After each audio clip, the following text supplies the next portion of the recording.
जय गुरुदेव, जय गायत्री माता, जय प्रणव पंड्या जी।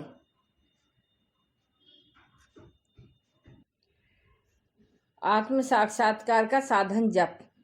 मंत्र जप के विषय में बाबा कबीर कहते हैं, माला तो कर मैं फिरे, जीभ फिरे मुख माही, मनवा तो चहु दिशी फिरे, यह तो सुमिरन नाही। यानी कि माला तो हाथ में घूमती रहती है और जीभ मुख में घूमती रहती है, मन चारों दिशाओं में घूमता फिरता है। इस स्थिति को न तो जप कहा जा सकता है और न प्रभु स्मरण। जप तो मंत्रों के शब्दों के साथ विचारों और भावनाओं की एकाग्रता है। जप करते समय प्रगाढ़ भावनाओं के साथ जो कुछ सोचा विचारा जाता है वही घटित होता है। इस सत्य का अनुभव कोई भी अपने जीवन में कर सकता है। बस बात इतनी भर है कि जप करने वाले साधक का जो संकल्प है, जो उसे उसकी चाहत है, उसके बारे में वह पूरे जप काल में सोचता रहे।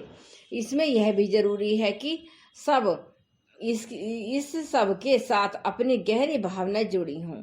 यदि ऐसा है तो समझो कि मंत्र की ऊर्जा से साधक का संकल्प सुनिश्चित रूप से साकार होकर रहेगा। यदि कोई विशेष चाहत नहीं है तो समझो कि उसकी साधना के समस्त विघ्न स्वयं ही समाप्त होते रहेंगे। इसी सत्य को महर्षि अपने अगले सूत्र में बताते हैं। प्रभु नाम की जप साधना से साधना की सारी बाधाओं की समाप्ति होती है और आत्म साक्षात्कार होता है।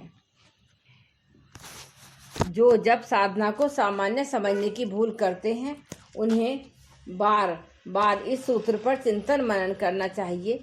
जो गहरी आस्था, श्रद्धा व संपूर्ण मानसिक एकाग्रता के साथ जप करते हैं, उनके लिए जप स्वयं ही सब कुछ कर देता है। ब्रह्म ऋषि परम पूज्य गुरुदेव इसकी व्याख्या में एक ऐसे महासाधक का उदाहरण देते थे जो पहले किसी गंभीर बीमारी से ग्रस्त थे, पर बाद में वे न केवल निरोगी हुए बल्कि उन्होंने अध्यात्म तत्व का संपूर्ण ज्ञान प्राप्त कर लिया। इनका सन्यासी नाम स्वामी सर्वानंद था। परम पूज्य गुरुदेव ने उनकी मुलाकात हिमालय यात्रा के समय हुई। तभी इन्होंने गुरुदेव को अपने जीवन का यह प्रसंग सुनाया। गुरुदेव बताया करते थे कि स्वामी सर्वानंद पर माँ गायत्री की महती कृपा थी। वे सदा सर्वदा माँ के आंचल की छाया में रहते थे। हालांकि बचपन में उनकी ऐसी स्थिति न थी। ये शारीरिक स्वरूप से दुर्बल एवं बीमार रहा करते थे। पिता इनके जन्म के साथ ही परलोक सिधार गए थे, पर माँ पर पालन पोषण का संपूर्ण बोझ था। घर में आय का कोई विशेष साधन न था। इसी वजह से माँ इनका ठीक से इलाज भी न करा पाती थी। बचपन में एक महात्मा इनके घर आए। उन्होंने इनकी दुर्दशा देखी। ये बिछौने में लेटे हुए अपनी मृत्यु का इंतजार किया करते थे और माँ शोकाकुल हो आंसू बहाया करती थी। जिंदगी में सब और अंधेरा था।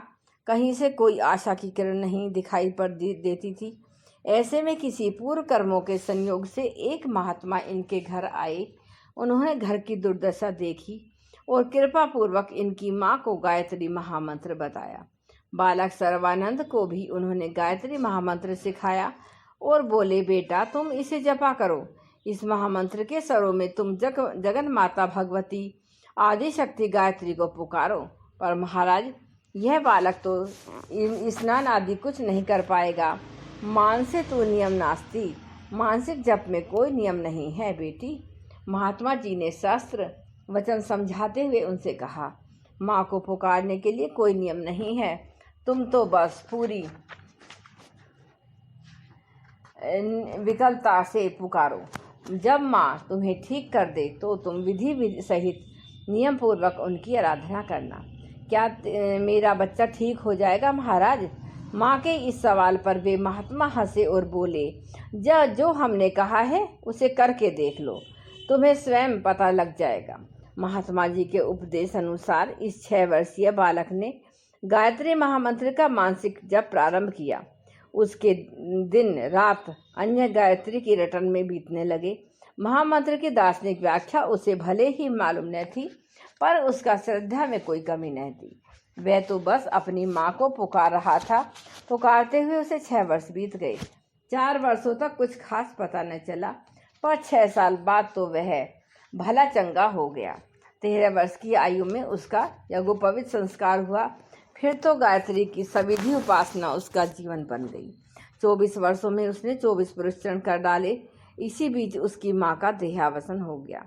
24 पुरस्चरणों की पूर्णाहुति के रूप में उसने संन्यास ले लिया और उसका नाम हो गया स्वामी सर्वानंद।